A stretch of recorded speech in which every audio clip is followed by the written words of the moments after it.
Minister Muummee Itoophiyaa Dr. Abiy Ahmed warshaa oomisha dhagaa cilee sadarkaa biyyaatti jiru fooyyessuun hawaasa naannoof carraa hojii bal'aa uumnaa jedhan.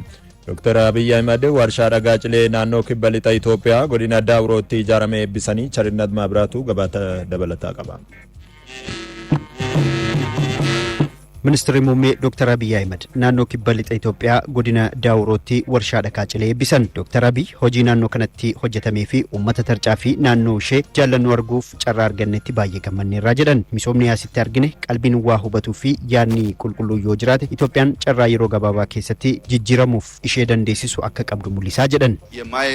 ተግቶ የመስራት ልምምድ ስናበዛ ስናበራክት ደግሞ ባጠረ ጊዜ ውስጥ ከደህንነት ለመውጣት የሚያስችሉ አልቤፈቹ ፊ ጭመኒ ሆጀቹ የሮ ኢረደደቢን ሻከላ ደምኑሞ ሃሎን የሮ ገባባ ከሰት ብይከኛ ይዩማ ከሳ አከባቱ እሺደን ደሰና ከጀረን ሙልሳ ጅጅረማን ቦድ ኢማመን ድነግደ ብየከኛ ቆንረት ሰኑት ሴክተር ተቆቆፈረት ረረ ኤቱሬ ኑሂም ባሱ ቆናን ደበልተቲ ኢንዱስትሪ ቱሪዝሚ አልቡዳ ፊ ቴክኖሎጂን ወሬን ከነ ወልትሄዱ ጥየፈኖን ከነሜፊ ሆገነሙ ቀባ ጀኔ ዳንዲ ፊ ኢላልቻ ኢማመት ሃራ ሆጂራ ኦልቹ ጀልቀቡ ኬኛን ደሜን ቆና ጅጅረሜ ኦምሻ ፊ ኦምሽቱማንስ ጉደቴ ኢትዮጵያ ደገረሙ ጀላ ብሊሳ ካምባሱ ጀልቀቢን አብዲና ማፍከኑ ጀ ናኖን ኪበለጠ ኢትዮጵያሲ ኢማመተ ከነራ ፈየደማ ተኤቱሬ ጎድኒ ዳውሮ ከናንዱራ ቱሪዝሚ ፊ አልቡዳን ባየ ከን ቤከሙ ሂንቱሬ ከን ጀደን ዶክተር አቢይ ጎድኒ ኩን ቀበኛ ቱሪዝሚ ከነና ደላ ካዎ አላላ ኬላ ወጋ 48 ለኮፊስ ቀባቱስ በሮታፍ ደገተሜ ቱሬራ ጀደን በአንድ ዘመን ተጀምሮ ያለቀ ፕሮጀክት ሳይሆን አባቶች አቅደው ጀምረው ልጆች ተክተው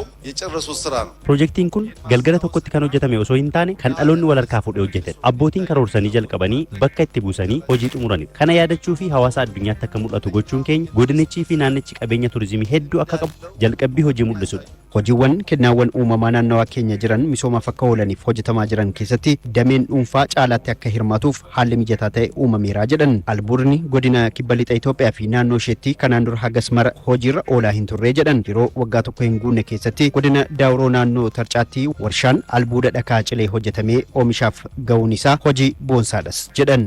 እስከ ባለፈው ዓመት ድረስ ከፍተኛ የውጭ ምንዛሪ አፍሰን ስናስገባ የነበረውን የድንጋይ ከሰል አካጭሌ ሀገ ወጋ ድርቤት ሸረፍ አላ ጉዳት ተደንገላፍኔ ገረብያት ገልቻ ከንቱርደ ሁምነ ብየ ኬሳን ኦምሹፍ ወርሻን አስቲ ሆጂ የገለኩን ሁምነ ጉዳ ዋንቀቡፍ አለርጊ ፍሌ ጨራ ከኑፍ ከኑ ናኖ ከና ገመ ቀበኛ አልቡዳን ነው ይላል አልቡደተ ኦምሸ ሲሚንቶ ፊ ጡቢፍ ተኡ ደንዳ አንቀባ ከናፍ አቦቲን ቀበኛ ገረ ናኖ ከና ዱፍተኒ አከ ሆጀተን ዋምቸን ስኒብ ዲስ ዶክተር አቢይ ቀበኛ ናናዋ ጅሮራ ሁንዱ ቅጠ ፈየደሙፍ ነገኛ ሳይገቻ ሚሶማ isaa itti fufsiisuu qabaadhaaman.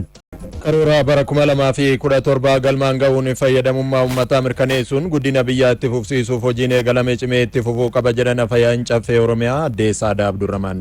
Qoreewwan dhaabbii Caffee Oromiyaa qorannoo raawwii hojii baatii 6 bara seektaraalee mootummaa magaalaa Ambootti qorachaa ture xumuree gabaasa kiyyaa bulee mirkanaa Taaddasaatu dhiyeesse.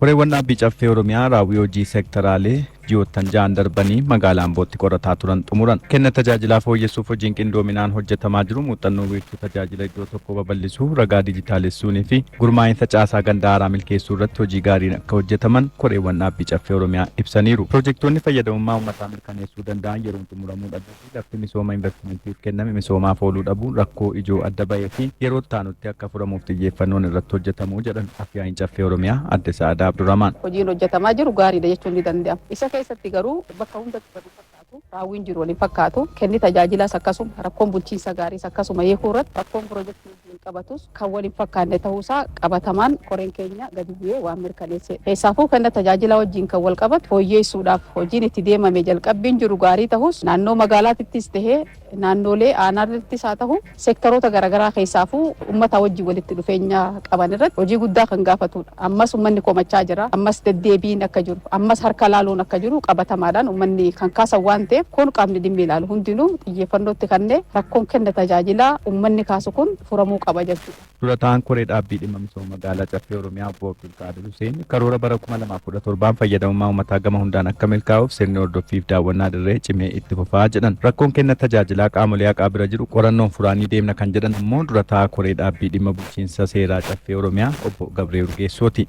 Safuu guddaa kan eegamuu qabu mana murtii aadaatti darbee achumatti illee iddoonitti mallattoon kun mul'achaa jiru jira. Wanni dafee karaa qabachuu qabu akka jiru mul'ata. Mana murtii idileetti illee immoo waliigalatti fooyyellee yoo ta'e darbee bakki namaa wal qabate naamusaan namni haqarratti waan hin taane gaafachuuf harka laaluun akka jiru hawaasni marii isaatiin nu kaasee jira. Taajjabbiin nu qabnuunis bakki itti galateeffatamu jira, iddoon itti komatamu jiraachuu argineerraa waan sirraa'uu qabu jenneellee ilaalla. Pireezidaantii mana murtii waliigalaa Oromiyaa obbo Gazzaalii Abbaasemal kenna tajaajila manneen murtii fooyyessuun fayyadamummaa uummataa mirkaneessuuf hojiin eegalame cimee itti fufaa jedhan. Gama si'oominaatiin hojiin hojjetame karoora keenyaatti hojiin galma keenya irra jennee kaana.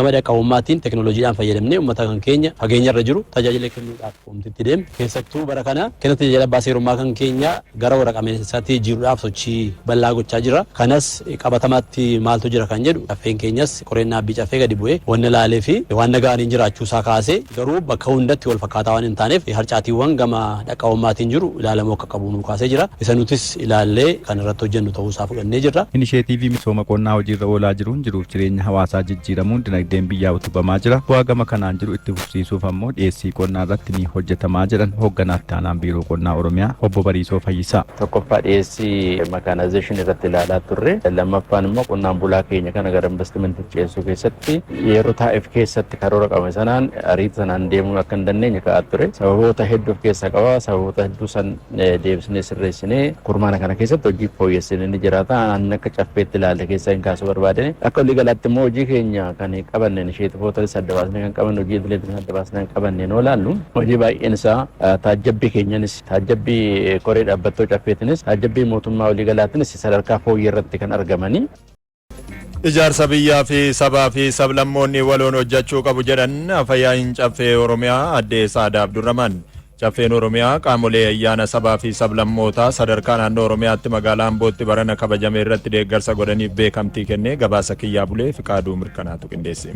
Ayyaanni sabaa fi sablammootaa bara kanaa marsaa 19ffaan sadarkaa naannoo Oromiyaatti godina Shawaa Lixaa magaalaa Ambootti kabajamuun ni yaadatama. Caffeen Oromiyaas qaamolee kabaja ayyaanichaatiif gahee isaanii baataniif beekamtii kennaniitiin jiru. Afyaan caffee Oromiyaa adde Saadaa Abdurramaan ayyaanichi kan sabaaf sablammootaa hundi eenyummaa isaanii ittiin agarsiifatanidha jedhan. Aadaa duudhaan uummatichaa bahee akka mul'atu hammatummaan uummata keenya sirni federaalizimii ijaaraa jirruuf ammoo bu'uurri saba kanaa akka ta'e agarsiisaadha. Humna waloo qabnutti immoo waliin fayyadamne ayyaana sobeeffannee hojii gurguddaa hojjechuun akka danda'amu itti agarsiisuudha jechuudha. Kanaaf qaamoleen ayyaanni kun akka milkaa'u qooda keessatti fudhatan hundinuu ayyaana itti aanutti maaltu nurraa eegama jedhanii kan ittiin of laalan kan ittiin karoorfatan ciminoota ayyaanicha keessatti arganne itti fufsiisaadha. Hanqina ture immoo yeroo itti aanuuf kan irraa barannu akka ta'u ijaarsa biyyaaf deeggarsaa fi waloon hojjechuun barbaachisaa ta'us dhaamaniitiin jiru. dhaloota guddachaa jiran keessatti aadaan dimokiraasii akka dagaagu wal dandahuun wal hubannaan sirni federaalizimii ijaaraa jirru maal akka ta'e dhaloonni immoo maal barachuu akka qabu jaalala biyyaa barachaa akka guddatan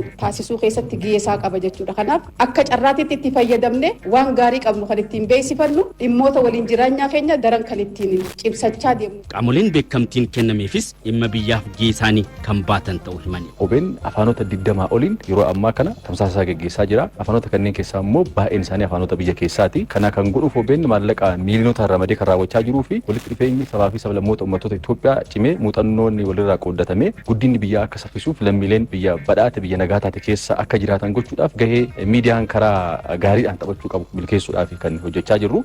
Waliigaltee biyyaalessaa tokkummaa sabdaneessaaf han jedhu jechuudha. Marsaa 19ffaa kan asitti kan qabanyeetiin jirru waan ta'eef isa kana ka'umsannee hojiiwwan babal'aatu hojjetamaa ture. Carraa kanaatiin keessumaa rakkoon nageenyaa kanaan dura akka guddina kanaatti turellee karaa baay'ee abdii namaa kennuuf furmaata argate. Hojichi kan keenya ta'e osoo jiru immoo dabalataan immoo yeroo beekamtiin nuu kennamu godina Shawaa Lixaatiif caffee mootummaa naannoo Oromiyaa beekamtii nuu kennee jira. Akkuma kana bulchiinsa magaalaa Ambootii beekamtii kennee jira. Isa kanaafillee guddaa galatooma ulfaadha jechuun ni barbaadna jechuudha. Aadaa Oromoo keessatti ilmoon namaa kun uumama hundaaf bakka kenna. Uumama hunda dhageeffata. Uumama hunda sirnaan ilaalaa nagahaan jiraataa jechuudha. Misooma inni jennu diinagdee inni jennu kun kana keessaa baha. Kana keessaa dhalataa jechuudha. Yoo uumamni hundi nagaa qabaatan kana gochuu beektaa seera raammoo raaratti jedhee raammoo ijaan mul'atuuf ijaan hin mul'anneefi seera tume. Seera mukaa mokonnoo jedhee seera bosonaa fi bineensa bosona keessa jiraatu kan lafa keessa jiraatu dabalate. Seera dheedaareeraa jedhee yookiin seera maddaa margaa jedhe seera bishaanii fi waan bishaan keessa jiraatu kana hunda uumamaaf bakka waan kennuuf yoo kun hundi eegame misoomni jira jechuudha. Yoo kun hundi eegame dinagdeen jira jechuudha. Ilaalchi Oromoon dinagdeef qabu isa kana nama sadarkaadhaan qooduun hin jiru gadaa keessa nama gartuudhaan ka adda qoodu kun gadaa Oromoo keessa hin jiru beektaa. Warra olaanaa warra jiddugaleessa warra gadaanaa gabaabaa dheeraan yookiin